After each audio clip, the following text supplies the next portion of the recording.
സുരാജ് വെഞ്ഞാറമൂട് എങ്ങനെയുണ്ട്? സുരാജ് വെഞ്ഞാറമൂട് അത് നമ്മൾ പ്രതീക്ഷിക്കാത്ത ഒരു ആക്ടിംഗ് ആണ്, സൂപ്പറാണ്.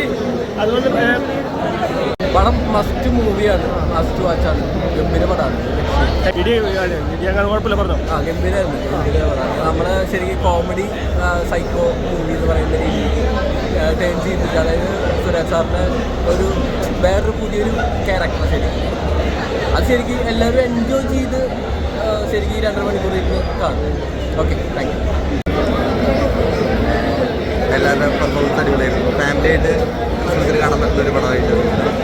പിന്നെ മ്യൂസിക്കൊക്കെ അടിപൊളിയായിരുന്നു, നന്നായി പ്ലേ ചെയ്ത് വെച്ചിട്ടുണ്ട്. കൊള്ളായിരുന്നു. അടിപൊളിയായിട്ട് പെർഫോം ചെയ്യണം. സുരാജിൻ്റെ ഔട്ട് ആൻഡ് ഔട്ട് ഫണ്ടാഷൻ. എങ്ങനെയുണ്ട് സുരാജ് വെഞ്ഞാറമൂട്? എങ്ങനെയുണ്ട്? സുരാജിൻ്റെ സിറ്റുവേഷൻ കോമഡീസ് ആകും. കോമഡിക്ക് വേണ്ടിയുള്ള കോമഡിയല്ല, സിറ്റുവേഷൻ കോമഡീസാണ്. ഇപ്പം കൂടുതൽ വർക്കാണ്, തിയേറ്റർ വർക്കാണ്, സിറ്റുവേഷൻ കോമഡീസാണ്. ചെറിയൊരു നോട്ടം മതി ചെയ്തിട്ടാണ് അത് തന്നെ വർക്കൗട്ടുണ്ട്. പിന്നെ കോമഡീസ് മാത്രമല്ല, ത്രില്ലിംഗ് എലമെൻ്റ് ഉണ്ട്, ഡ്രാമയുണ്ട്. ഒരു ഫാമിലിക്ക് വേണ്ട എല്ലാം, ഒരു ഫാമിലിയായിട്ട് നമ്മൾ ഫംഗ്ഷൻ കാണുമ്പോൾ അത്യാവശ്യം ചിരിക്കാനുള്ള, അത്യാവശ്യം ത്രില്ലിംഗ് ആയിട്ടുള്ള. പിന്നെ സുരാജിൻ്റെ ഔട്ടാണ് വൺ മാൻ ഷോ, അതാണ് ബിജിഎം നൈസായിരുന്നു. പ്രത്യേകിച്ച് ക്ലൈമാക്സും ഷോട്ടൊക്കെ നൈസായിരുന്നു. എന്താ പറയുക, തിയേറ്ററിൽ ഒന്ന് എൻജോയ് കാണാൻ പറ്റിയൊരു മൂവി. ക്രിസ്മസിന് എന്തായാലും നന്നായിട്ട് ഫാമിലിക്ക് വന്ന് കാണാൻ പറ്റിയ മൂവിയാണ്. ക്രിസ്മസിന് ഫാമിലിക്ക് വന്ന് കാണാൻ പറ്റിയ മൂവി. ഫാമിലി ഫ്രണ്ട്സ് എല്ലാവരും വന്ന് എൻജോയ് കാണാൻ പറ്റിയ മൂവിയാണ്. പ്രത്യേകിച്ച് ക്രിസ്മസിന് ചിരിക്കാനുണ്ട്, ചിരിക്കാനുണ്ട്, അതുപോലെ തന്നെ ത്രില്ലിംഗുമാണ്.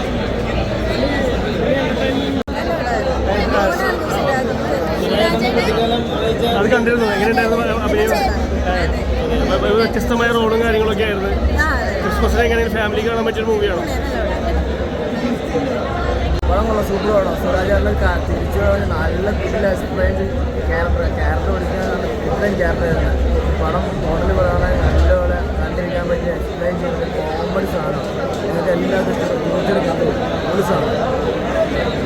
മറ്റേ നമ്മുടെ ഇഡിയുടെ പേര് പോലെ തന്നെ എക്സ്ട്രാ ടീസെഞ്ചുറി എന്ന് പറഞ്ഞ സിനിമയിൽ സുരാജിൻ്റെ എക്സ്ട്രാ പെർഫോമൻസ് തന്നെയാണ് ഈ പടം. ഇതുവരെ 10-20 വർഷങ്ങൾക്ക് ശേഷം സുരാജേട്ടൻ നമ്മളെ മലയാളികളെ ചിന്തിപ്പിച്ചിട്ടൊക്കെ ചെയ്തിട്ടുണ്ടെങ്കിലും കുറേ രീതിയിലുള്ള ടാസ്ക് ആയിട്ടുള്ള കുറേ പെർഫോമൻസ് സിനിമയിലുണ്ട്. വളരെ ജനങ്ങളത് കാണാതെ എന്തായാലും സിനിമ ക്രിസ്മസ് ആണെങ്കിലും ഹാസ്പിറ്റൽ ഷോ സിനിമ ഓടട്ടെ എന്ന് പ്രാർത്ഥിക്കുന്നു. എല്ലാവിധ ആശംസകളും. ക്രിസ്മസിന് എങ്ങനെ ഉണ്ടാവും പടം? ക്രിസ്മസിന് എനിക്ക് തോന്നുന്നത് കോമഡി കാര്യങ്ങളൊക്കെ കൊണ്ട് ഓടാൻ ചാൻസ് ഉണ്ട്. പിന്നെ മറ്റു പടങ്ങളൊക്കെ ഉണ്ടെങ്കിൽ ഈ പടക്ക് ഈ സിനിമയുടേതായിട്ടുള്ള സ്പേസ് ഉണ്ട്. എന്തായാലും വിജയിക്കട്ടെ എന്ന് ആശംസിക്കുന്നു. എല്ലാ ടീമിനും എല്ലാവിധ ആശംസകളും. തീർച്ചയായിട്ടും നല്ലൊരു ചിത്രം. ഇതിൻ്റെ കണ്ടന്റ് തന്നെയാണ് എനിക്ക് പറയേണ്ടത്. മലയാളത്തിൽ ഇങ്ങനെ ഫസ്റ്റ് മുതൽ ലാസ്റ്റ് വരെ ചിരിക്കാനുള്ള ഒരു സൈക്കോ കഥാപാത്രം നിറഞ്ഞു നിൽക്കുന്ന ഒരു പടം അങ്ങനെ അധികം ഉണ്ടായിട്ടില്ലെന്ന് എനിക്ക് തോന്നുന്നു. അത് സുരാജ് ചേട്ടൻ ഈ ഒരു കാര്യത്തിൽ 100% പ്രേക്ഷകർക്ക് നല്ല ഒരു ചിരിയുടെ നിമിഷങ്ങൾ സമ്മാനിച്ചൊരു ചിത്രം തന്നെയാണ്. അതേപോലെ തന്നെ വിനയപ്രസാദ് ആയാലും നമ്മുടെ സുധീർ കരമന ആയാലും ഗ്രേസ് ആന്റണി ആയാലും എല്ലാ കഥാപാത്രങ്ങളും ഒന്നിനൊന്നും മെച്ചം തന്നെയായിരുന്നു. നല്ലൊരു കഥ, തീർച്ചയായിട്ടും പുതുമ സംവിധായകൻ അദ്ദേഹം നല്ല രീതിയിൽ തന്നെ ചെയ്തിട്ടുണ്ട്. നല്ലൊരു ചിത്രം കുടുംബമൊത്ത് പ്രേക്ഷകർക്ക് ഈ അവധിക്കാലം ആഘോഷിക്കാൻ പറ്റിയ നല്ലൊരു കുടുംബചിത്രം തന്നെയായിരുന്നു. ക്രിസ്മസ് ന്യൂ ഇയർ ആഘോഷിക്കാൻ പറ്റിയ